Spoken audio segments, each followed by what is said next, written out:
Well, hello and a very good morning, good afternoon, good evening, depending on where in the world you are tuning in from. My name is Adrian Reed, and it's my real pleasure to bring you today's BA Community webinar. Now, I mentioned, I always say at the beginning, good morning, good afternoon, good evening, and it's always a little bit tongue-in-cheek because I know we do have a fully global audience, but today it really is global because for me it's morning, and for our speakers today, Sophie and Tereza, it is evening. So we are spanning the different hemispheres of the globe today, which is just awesome. And we're going to be talking about a topic which is, well, from the number of registrations on this webinar, really popular because it's one of the most popular webinars we've had for quite a while, but also one that is perhaps talked about a little bit less than we might otherwise hope. So we're going to be talking about how to grow, support and retain BAs in the workplace. Now, it's often said, isn't it, that there's a bit of a skills shortage. There can be a retention problem with BAs. I hear that from people all over the world, that actually finding the right talent, retaining the right talent can be really tricky. So this is a topic that is really dear to my own heart, and I'm sure is really relevant for everyone that is tuning in. Now, before we get started, and before I introduce Sophie and Tereza, I wanted to let you know, and I will remind you about this as we go through. But we're supported today by a really interesting conference that is going to be happening later in the year, and there's actually the opportunity to win.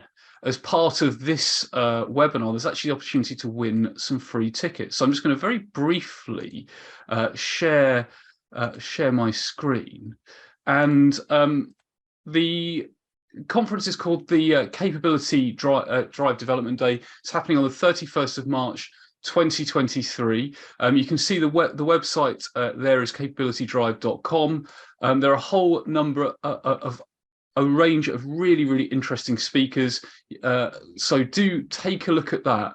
And as we go through, you'll have the opportunity to ask questions, and the most upvoted 2 questions will actually get a free ticket to Capability Drive. So thanks to Capability Drive for giving us that prize to give away.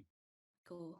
All right, so our journey to date, I'll kick us off, but in this section we'll cover a little bit of our backgrounds, how we transition into the BA career, and also our career progress to date. Awesome. So if you look at the picture on the left there's a couple of flags. So surprise, I actually was born and raised in the Czech Republic. I am Vietnamese by blood. So welcome to the Vietnamese people that are in this webinar as well. I've seen a few. And now I live in New Zealand, and I'm the only one in New Zealand here. My family is now solely based in Vietnam. The other ones that are in the pictures on the outskirts there. And if you look at the picture in the middle, that's my newfound family here in New Zealand. So that's my brother and sister and their children there. We often joke that's my brother and sister from another mother and father, but they have played a big role in helping me transition into the BA career. And then you see a couple of pictures of me there singing and playing guitar. So that's another thing that I enjoy doing and kind of makes up of who I am. So my original background is in the hospitality management sort of area. So my last role was as a duty manager in Queenstown here in New Zealand. And I've always had a heart for people, growth and transformation. And towards the end of my hospitality career, I was already kind of wondering what I could do with that. And then unfortunately, my job was a bit too busy. I never had the capacity in my head to think about what I could. And then COVID hit. Now, I know it wasn't the easiest time for a lot of people. New Zealand went into lockdowns, was quite challenging. But for me, it was quite convenient because that got me into a place of reflection. And I started thinking about what I could do. And in this time, I kind of realized that IT was one of my areas of interest. And I had no idea what a business analyst role actually was. And then I found the course of the Masters of Professional BA. And again, my brother and sister played a really big role in encouraging me to transition, because they recognized that I had transferable skills from hospitality, and they thought I'll make a great BA. So ever since commencing the course or the journey to becoming a BA, I've had lots of opportunities, well, a few opportunities to gain practical experience through a few organizations, mainly government organizations here in New Zealand. Since graduation, I've also secured a role as a business process improvement analyst at ACC here. It's been a year, just had my anniversary, 1 year anniversary just a week ago. And also aligning with my passion for people and whatnot is also the fact that I've had a few opportunities to share and support people that are also keen to transition into the BA career, whether it is through platforms like this, or whether it is through industry talks at universities, or just one-on-one chats. So that's kind of me, and I'll pass you to Sophie now.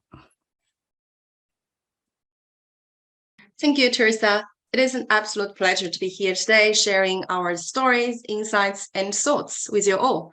So my name is Sophie, and you can guess from the flag that I'm from China. I first came to New Zealand in 2013 with a working holiday visa, and came back in 2016 with a silver firm visa, which is a special type of job searching visa leading to a fast residency process. Prior to my business analyst career, I used to work in China, the States, New Zealand as technical sales and an account manager in electronics industry for over 8 years. Outside of work and study, I'm outdoor freak. You can see that I'm doing all sorts of sports like ice climbing in picture, and I climbed Mount Taranaki with my partner in the wintertime in New Zealand. To be honest, that was really scary. However, these hobbies made me a tough and resilient person, and these attributes turned out to be very useful during my career transition. In 2019, I felt like I needed a change because electronics industry in New Zealand was really niche and didn't provide much space for me to progress my career. However, I didn't want to be a developer or programmer. I couldn't just imagine myself coding in front of a computer for the whole day in the future. So after analyzing my own strengths and interests, I decided to pursue the master program of business analysis at Victoria University. That's where I met Tereza. So as Adrian mentioned, in 2021 August, before starting our last semester, I luckily got my first full-time BA role with NZX. After 9 months, I took another role at a local consulting company called Red Vespa, serving Transpower as my first and last client. Since December last year, I started my third role of a BA at Westpac, doing the technical BA in the soft factory team.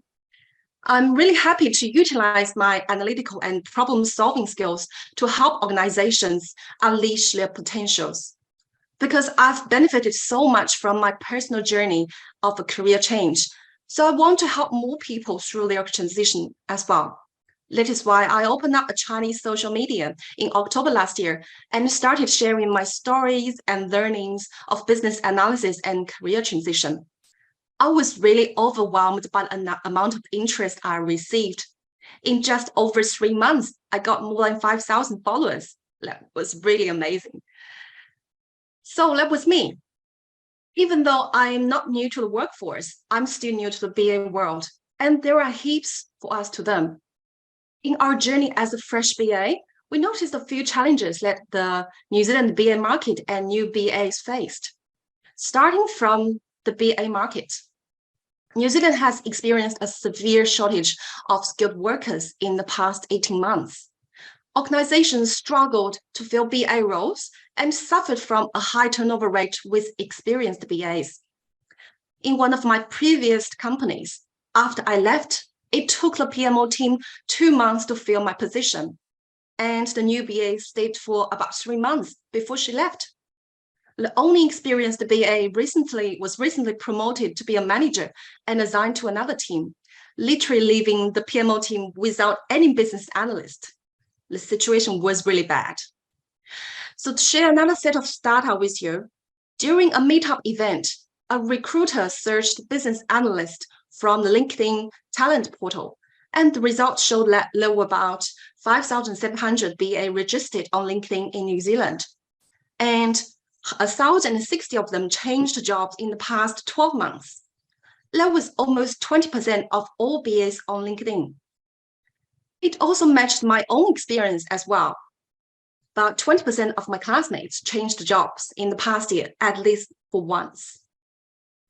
On the other side of the coin, many people want to crack into the BA market, but without any clue of how to do it. People like Tereza and I, coming from other backgrounds, are actually holding many transferable skills that can be directly applied to BA work. These skills, especially soft skills, made our career transition smoother than we expected. Unfortunately, the ecosystem was not built up yet to transform people who are passionate about BA into employable practitioners. Only relying on the university's program is far from enough.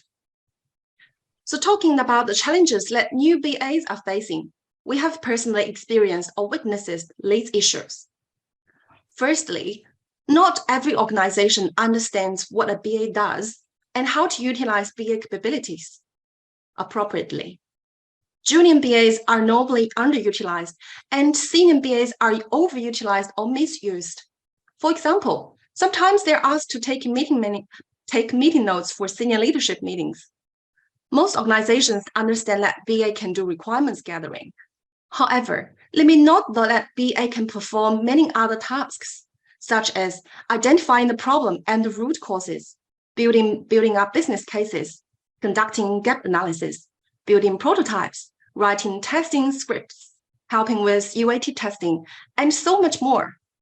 Honestly, I don't think any organization has utilized 50% of my capabilities so far. Secondly, many organizations do not have a clear pathway of BAs to progress, not to mention provide effective support and mentoring for less experienced BAs. In one of my previous roles, I asked my lead what the standards for a senior BA was in my first one-on-one chat with her. All I got was a very vague answer that it required good performance and consistency over time. However, how can I perform well if I don't know exact standards? How can I know if I have reached the senior level or not? How can I know the time required to prove my consistent quality of work? It can be demotivating without a clear performance criteria for BA within an organization. Because BA's role was not fully understood or valued in some places, made our voice unheard, especially for new BAs like us. I remembered when I was trying to persuade my project team to conduct the current state analysis, even though people are tired of the idea to paint a picture of where they are now. It is critical to understand our current state before figuring out on how to get to the future state. Otherwise, how do we know what gaps we should bridge? How should we migrate our data? Or how can we explain the differences between solutions to our users? That is our observation of the BA market in New Zealand. And we are very curious about the situation in your location. However, I'm aware that this is a webinar settings and probably we don't really have the live chat with you guys. But if you can, feel free to pop your maybe comments in the Q&A chat box and we can still see it. So feel free to do that and share your insights with your local market. All right, pass on back to Tereza. Thanks, Sophie. Yeah, we kind of didn't realize that we won't be able to do live chat with you. So anyways, okay, in that case, well, this is our next section, which is about what we think the ideal world will be like. And basically this section is just build on what Sophie just shared, but really just reword it. So we believe there are three main compartments to what will make an ideal world for a BA workforce. Sophie, if you could please move on to the next slide. Thank you. So the first compartment is that BAs have the opportunity to grow and develop. Second is that BAs are well supported. And three, BAs don't feel the need to change jobs to feel satisfied. Now, we are raising these 3 points with 2 main objectives. I guess number 1 is more so for employers to raise awareness among them, to hopefully, prompt them to take small steps towards some changes, having taken these into consideration. And the second objective is for non-employers or in positions like ourselves, maybe for some of us here in this talk, from whatever position we are in, whether junior analysts, senior analysts, managers, or leaders, to take steps to be the change that we want to see. So let's have a look at each of these compartments a little bit more closely. So so the first ideal is that BAs have the opportunity to grow and develop. So as Sophie noticed, there's a bit of a tendency that we've noticed in the market towards new BAs like ourselves that have come in with different backgrounds.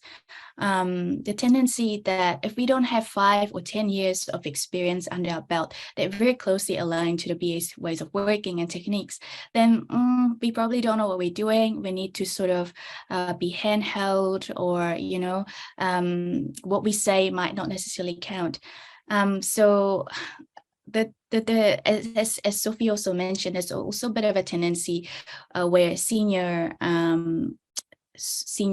BAs are sort of overutilized, and so in a sense we don't have the opportunity to sort of showcase what sort of capabilities that we have, putting to use some of the experiences that we've got from the past, and allow new ways to try new things, and having rooms to fail forward, to learn from our own mistakes, or to be challenged. So I guess the ideal would be the opposite, to have all of that. And the next ideal there is support. If you can please change slide there, Sophie.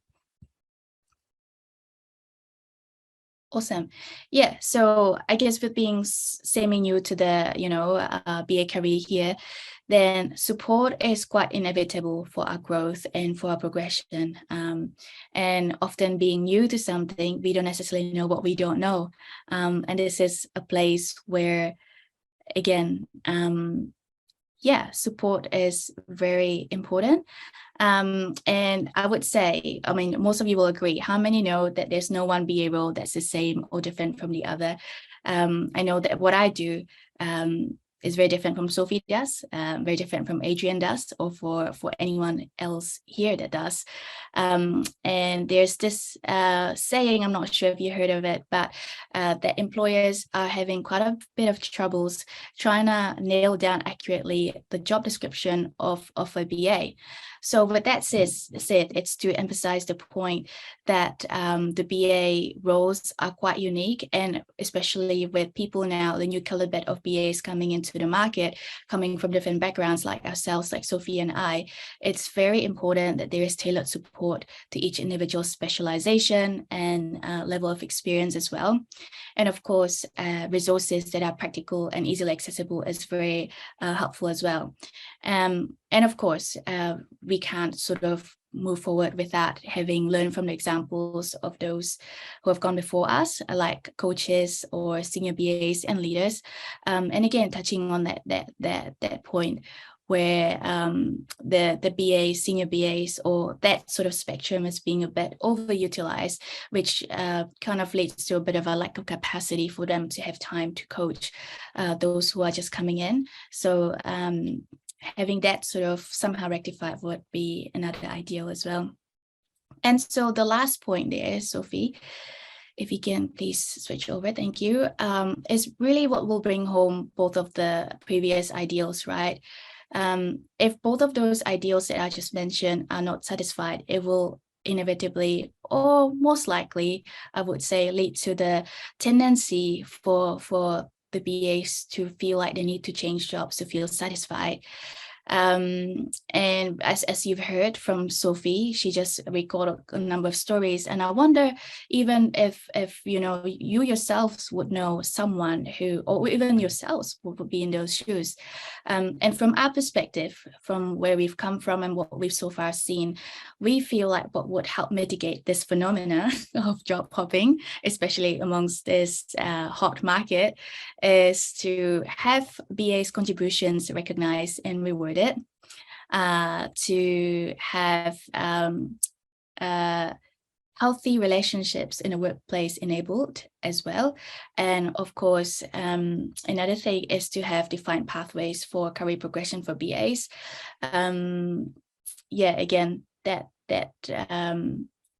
bit about the fact that our BA roles are quite unique. And I think because there's no one BA role that's so the same or different from the other, it's kind of hard to have like a stable job description like you would for like more streamlined roles like lawyer or doctor or accountant.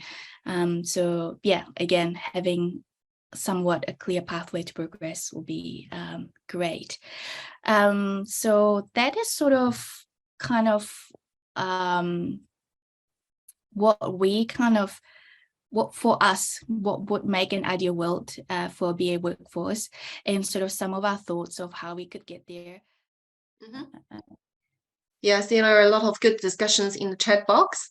And I do agree with Carolyn that the senior BA standards or criteria is quite difficult to kind of work out because there are so many and it's quite vague to define what is the standard or criteria that you have met, like the senior BA level. However, I do think if we can have some sort of metrics or measurement in place, and then we can leave some space for people to interpret. Also, if it can be kind of adapted or tailored to the specific organization or company or the team, that will be really good guide for like new BAs who's just started the job within the company. I think that would be really helpful for them to see and to foresee what is the direction they can grow into. And there's a good point as well, like openly discussing the BA approach for the giving work, because we all got our best, like most like a favorite toolbox that we always use.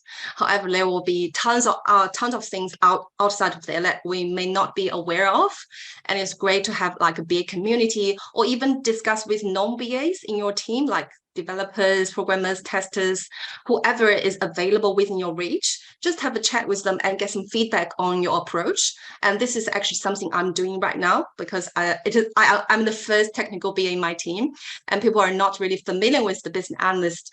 So I kind of shared what I've learned so far and my understanding of the BA roles and how I interact with other team members within the group. And then I'll also welcome other people's input of how the BA's work should be looking like and what is the best approach for produce our desired deliverables. So I think this is a very engaging way and engage people from the beginning when we build up the deliverables or artifacts. So we have everybody's input in it and make our work like more better received and with better quality that we want.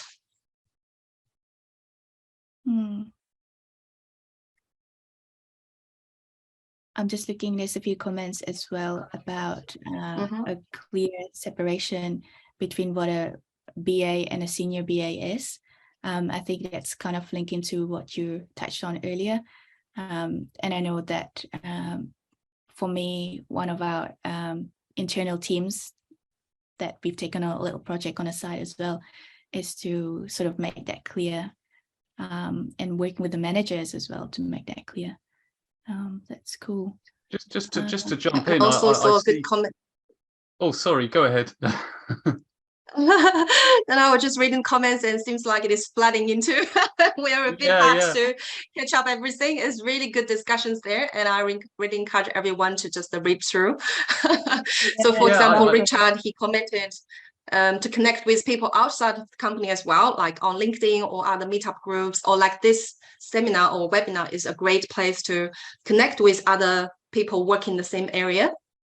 Absolutely. Go ahead, and Thank you. I was just picking up a theme. I mean, there are just so many great comments in here, and to everyone, apologies the chat wasn't enabled at the very beginning. That's totally my fault for clicking the wrong box on Zoom. But as soon as I realised it, I enabled it. But I didn't want to disturb your flow. So I see a couple of comments, a theme here where so Alex says, I've seen a tendency to use a BA as a PA, like a personal assistant, which undermines our value. I'd go even further and say sometimes there's a little bit of a, oh, you're like a secretarial, you're here to, like you mentioned, like take the minutes or set up the meetings. It's like, no, that's not, we're not scribes. And Jen, I think, puts a really interesting spin on this, saying being excluded from strategic and senior meetings because it's perceived that the BA isn't a high enough grade, whereas actually, like, the grade doesn't really matter. You've got to have that understanding and appreciation of the strategy, because it's like, well, what we do, it needs to align to it. But there are like 50 new comments since I started speaking, so I'm going to hand back to you guys, you folks. It's funny because on the line that you're saying there's like someone that said, I've seen BAs used as a dumping ground for project stuff that needs completing. It can be unrewarding, and we lose our BA skills as we put them into practice less often. I cannot resonate with this enough. And yeah, it looks like we are all on the same line of thought and same line of experience, no matter where we are in the world. So that's really cool. And I also see Christine and Jen commented that BAs are not included in any demand executive meetings, lack of early insights into the work. And I agree with that, because we don't have like sort of senior leader or manager's title. So sometimes we're not invited in those meetings, or even though we are invited to the meetings, we are actually given the role of scribers, which is really frustrating for me sometimes, because there are so many tools nowadays, like the AI tools can actually capture the meeting notes. Doesn't need to be a person like a BA to do this kind of work, because it's lower value. However, I think one thing we could do is that we invite ourselves into those meetings. So sometimes I heard from other people's conversation that, there's going to be a whatever meeting to discuss a strategy topic or something like that. I would always ask, can I be part of that meeting? I'm really interested to learn more about it. And just get more information about what is going on and how do we prioritize the project or strategy or budget, those kind of things. Just always ask. Don't be afraid, because in the end of the day, maybe the worst thing is that you are rejected, you are declined, and it nothing hurts. So I think we just need to promote the kind of mindset and to just be aware that there are things going on, and we need to be more proactive, kind of to invite ourselves into those kind of conversations, and also just to show the values when you are actually in that meeting, to ask great questions, to bring up really good insights or perspectives, so that your credibility will be built up throughout those processes. So I think that's one my approach to this question and feedback. Yeah, it's really interesting, because I see a comment from Tando in the chat as well, who says, on my first ever one-to-one as a junior BA, I was told the difference between a junior BA, a BA, and a senior BA is confidence. And I think there's a huge amount of truth in that. I mean, of course, that's not the only thing, right? There's levels of experience and knowledge of techniques and all of those things. But you could have the knowledge of the techniques and experience, but if you haven't got the confidence, that ability to say, "Hey, why am I excluded from this meeting?" Right? Like, probably not like that, but but actually, like you say, in inviting yourself. So many great conversations in the chat, and people are sort of chatting with each other, which is great. I was wondering, Sophie and Tereza, should we continue with the chat? Or I know there are also some Q&As coming in on the Slido, so I'm wondering which we move to next. Sure. Yeah, we just take blown away by those comments. It's really, really good. Yeah, absolutely. Hope there's a way to keep. This is another broadcast for that capability meeting, because I will present a paper or workshop with my classmate and ex-colleague Greg. So our topic will be how to ask good questions. I'm really passionate about this topic, because I think asking good questions can get you a really, really long way. But it's just a simple skill, not a simple skill, a very kind of easy to pick up, but hard to enhance your skills, those kind of things. So welcome you guys to join the meeting on 31st of March this year. Yeah, okay, we can move on to the Q&A board. Fantastic. And before we do this, because of course the top two questions get the top two upvoted questions get the prize, we should probably give just a few moments for people to type any more questions in, because then as we start going through them, we'll choose the top two in like a minute's time. So at the moment, Nick and Jen are looking like the top two winners. And I will check whether there's more than one Nick or more than one Jen. If so, I may have to ask which Nick or Jen you are. But it's Nick from, and it's not just Nick; it's Nick from Manchester, UK, which is fantastic. So very specific. Yeah. So just to give people a chance to upvote, downvote, whatever, type in any more questions in that Slido. I'm just going to ask you one question from me before we move on to those questions, which is, I thought it was really interesting that you've both done a master's degree in business analysis, and that's perhaps not a career path in the UK that we see very often, but it's a fantastic career path.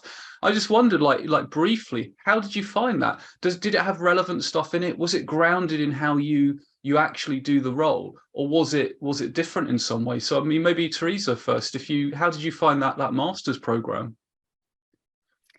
It was actually really, I always say that it's like a good tool belt to pick up, and have a bit of a good idea of what a BA could do. So we did about, 13 or some sort, more than 10, 12, 13 papers. They sort of touched on different areas of a BA that could do, like data, processes, tech, information, consulting and whatnot, and it taught us even about project management and things like that. So it's a great variety of subjects that give us a good idea of context of a BA and what skills we can use and how to use them. What I would say, and I always say that to students, is that it doesn't mean that once you've done the course that you can straight away, you qualified like A to Z right through to be a BA, but how do I put this? Like in reality, there's a lot more to pick up around like people, right? Because BAs work a lot with peoples. So it's around the soft skills and things in the real world don't always go the right way. So projects, right? We'll pick up projects. We don't necessarily finish them. We might just pick up project, priority change, we pivot, we do something else. So I guess it shows core capabilities and teaches us certain scenarios, but it's not everything. For real, for sure, yeah. Fantastic. No, thanks. And of course, like that, those soft skills or interpersonal skills, so important. Anything you'd add to that, Sophie? Yeah, I actually just popped a link into the chat box. That is the article that I've written after graduating from that program. I think I really relates to what Tereza just said. And just on top of that, I think the program was really well designed because it's integrated a lot of practical, real world projects for us to really apply what we have learned in the classroom or the textbook in the reality. Because in the end of the day, you still need to get your hands dirty and you need to work on some projects to get practical experience to be able to be a qualified BA. It can't just grab from the wordings from the textbook and just directly use it in the real world. It's so different, and you can learn so much techniques from those real practices. Just a simple example is that how can you conduct a really effective interview with your stakeholder? And that's something you could learn from the textbook, but when you put into practice, it's so different because you got all sorts of different reactions from your interviewee, and you can never expect what they will say about a topic, or they will probably go off topic and rambling for a whole time. It is really different. Yeah. So I found this program is very practical, and in the other way, I think the most useful thing for me is actually just collaborating with people and how you can actually approach a problem or manage a project with limited of resource and time, because as a student, you're always busy. You're busy with all those kind of deadlines. So manage your time, manage your work, and manage your relationship with classmates and lecturers are really a good lesson learned for me. I learned a lot from that practice. Excellent, Yeah. excellent. Okay. Thank you. So I think it is very clear that in terms of the winners of our competition, it's definitely Nick and Jen. So Nick and Jen, you both win a virtual round of applause to you both. You both win a free ticket to Capability Drive. I have looked, and there is only one Nick and one Jen, which is great, which will make finding you easier. However, if you are still on live, if you go to the chat and choose hosts and panelists only, if you're Nick or Jen, and just pop your email address in, that will make, I just want to make sure I absolutely get the right email address. But if you're not there, I'll find it in the registration data. So congratulations, Nick and Jen, on winning a free ticket to Capability Drive. So let's pick off the first question, which is indeed from Nick in Manchester. Great place, Manchester, I have to say. What are your favourite ways to encourage BA community of practice within an organisation when in most cases there's only one BA on separate projects and initiatives? This is a really great question, right? Because often BAs, if there are multiple of them, are spread amongst different projects, different teams. Any tips? I can maybe start with this one, because when I was working in Red Vespa, my previous company, we had this lunch sharing sessions pretty much every 3-4 weeks. And then even though everyone was scattered around at client side with on different initiatives or projects, we always utilize this lunchtime break to share our learnings from our project, and maybe something that we picked up from, for example, the workshop or online training, those kind of stuff. So I think knowledge sharing is definitely one of the top things I would love to recommend, because if people want to spend some time to attend those kind of activities, they want to get something out of it. They want to feel something is valuable for them to pick up or to learn. So knowledge sharing is one of my favorite things to do to build up the BA community. Tereza, any other thoughts? Yeah, so for our organization, what we actually are doing quite actively is the BA practice, or in my organization, actually, I'm not in a BA practice. We've got a business process improvement analyst practice, and we've got a BA practice.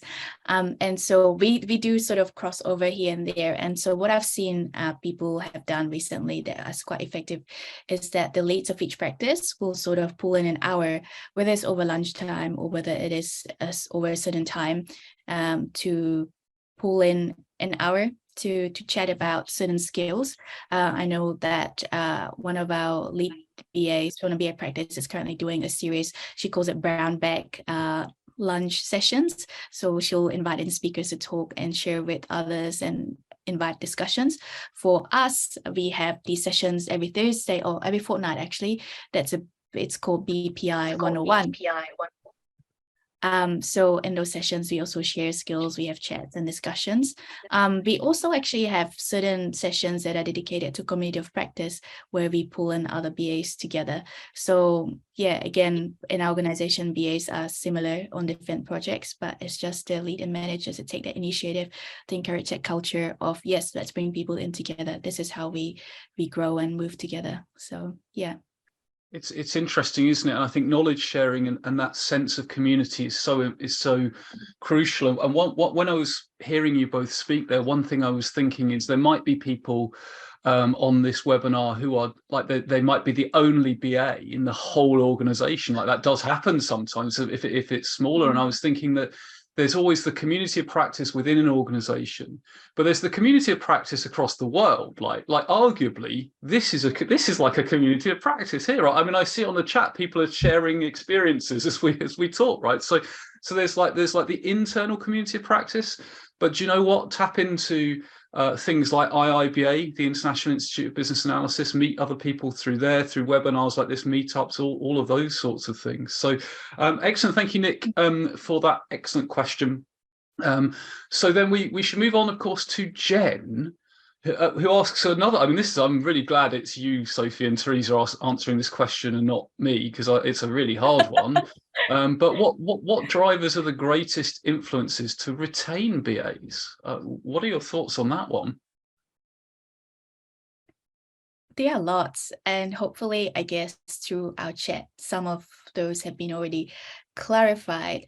But I guess if it were for places like New Zealand, and I guess for personal, I think it depends on the organizational culture, what they're looking for, and having that established, right? So if working really hard is what that particular organization portrays, then they need to make sure that from the very first place, they actually recruit people with those traits that are willing to work really hard.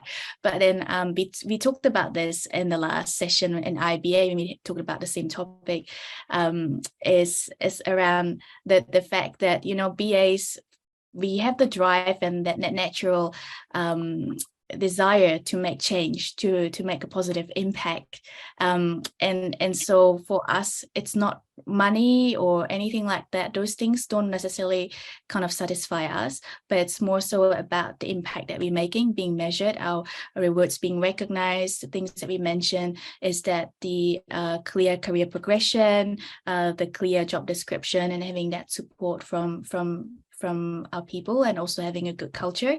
And I guess post-COVID, we realized that well-being is a big thing, right? So definitely a place that takes care of not just the work, but also our, well-being.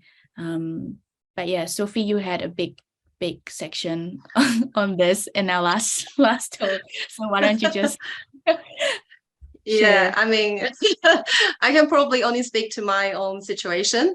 I think you have already touched some of the key points. Like, as a BA, we want to be seen and we want to be heard in organization.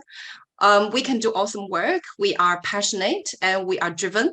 However, if our efforts were not recognized or are being valued, I think there is no point for us to stay in the place, because we don't feel like we are worthwhile to make the efforts to do things. And also, we don't want to be bored at our work, just to take very, very simple tasks, or it doesn't really have much to do.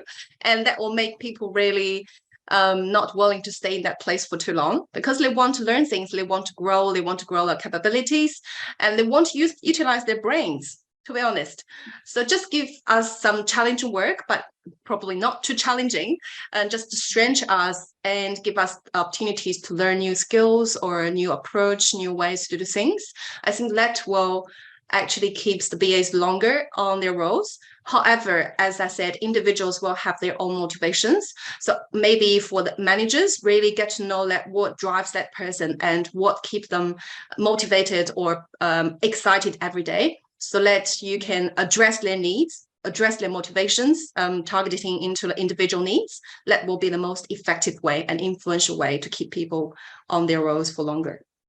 So that's I think those are all great tips and tricks, and it is interesting, isn't it, that, like, the tangible, the money is, yeah, I mean, everyone has to have enough, right? That's important, and then more money is nice. But actually, sometimes, I just reflecting on personal experience, sometimes it's been, well, actually, we're going to give you this time to do, to work on a community project. We're going to support you in presenting at an IIBA event, and you can have some time to actually do that. That might actually be a more valuable and a better use than just than just the salary aspect. So excellent. So we'll move on to and I'm really pleased. I was looking at this question going up the priority list, and I was thinking, well, if it wins, it's going to be really tricky because I don't know who asked it. So luckily, it was not quite at the top. But we have an anonymous question which says, how do you keep very senior BAs motivated and not getting bored? And this is kind of true, right? And you do get this situation sometimes where, oh, you've done a data migration project. Great. Well, we've got another data migration project. Oh, you finished that one. Excellent. Why don't you do this? You can kind of get like typecast in a way. Any tips on keeping senior BAs motivated? We're not quite sure if we're the best position to answer this question. Yeah. But Tereza, do you have any comments? No, I was gonna say I can almost hear Paul's voice in my head. Paul Ben, I know you're here. I can see you commenting. I can almost hear his voice in my head and be like, just move jobs. But of course, as we are not necessarily in a position to comment. But I would actually, from maybe if it was my position, I would just kind of think about maybe, well, one thing that Sophie talked about last week, we were in an industry session talking to our students. She said, yeah, what she did before she started the course was to do a bit of a SWOT, personal SWOT, right? What are the opportunities, what are the strengths and whatnot? I wonder if that might be something helpful, and then kind of looking at what you might want to focus on in a way.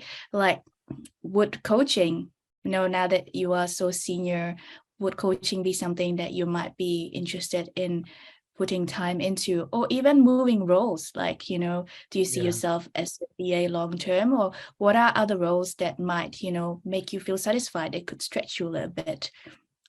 That's what I would say.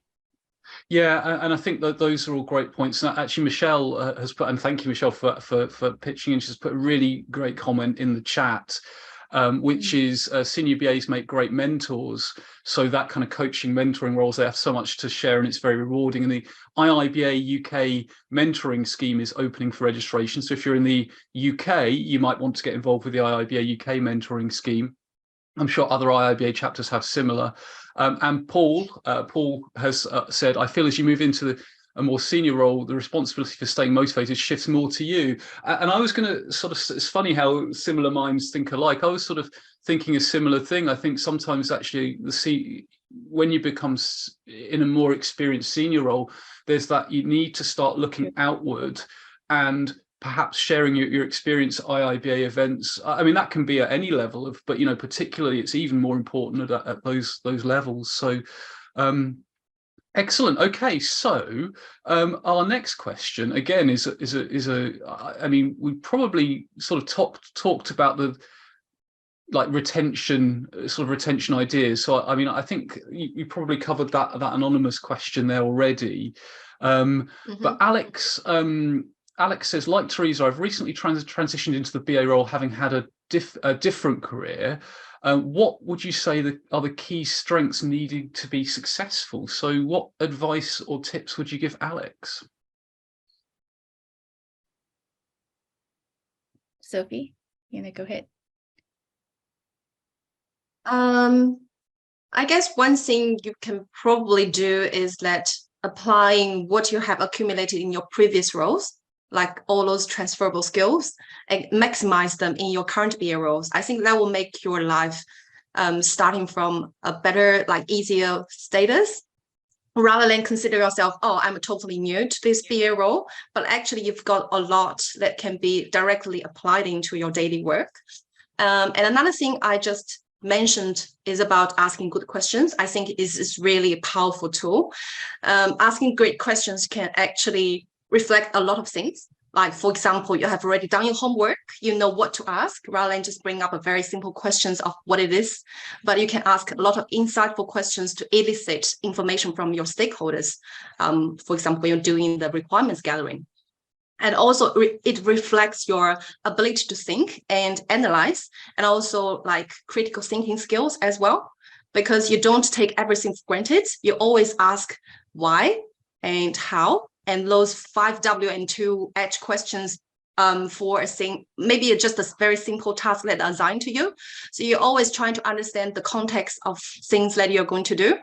And that's very crucial for BA, because you're not someone who are translating things between different teams like business or technical. You need to add another layer of analysis to everything that you do, so that you will be able to add value to it rather than just the simple translator. And then once you identified the problem, I think another very important skill is to solve the problem, to be more creative, because if there is already existing way to do it, it probably will be very simple and doesn't need us to do a lot of things. But sometimes the problem can be never seen before or quite be challenging. So you really need to be able to bring up new ideas and new ways of doing things, also through those collaboration with your stakeholders closely, to trying to get what they want and how to be able to achieve what they want to achieve. So I think, being able to ask good questions, being critical minded, and also have a problem solving skills will be really crucial for being a good BA. Fantastic, fantastic. And there are so many comments coming in the chat, which is always great. People are chatting to each other, having that kind of back channel, and there are additional questions, quite a lot. This has generated a lot of interest, as I knew it would, but we're just about out of time. So Sophie and Tereza, how's the best way if people want to connect with you, if they want to keep talking about these questions? How's the best way to connect, through LinkedIn or similar? Yeah.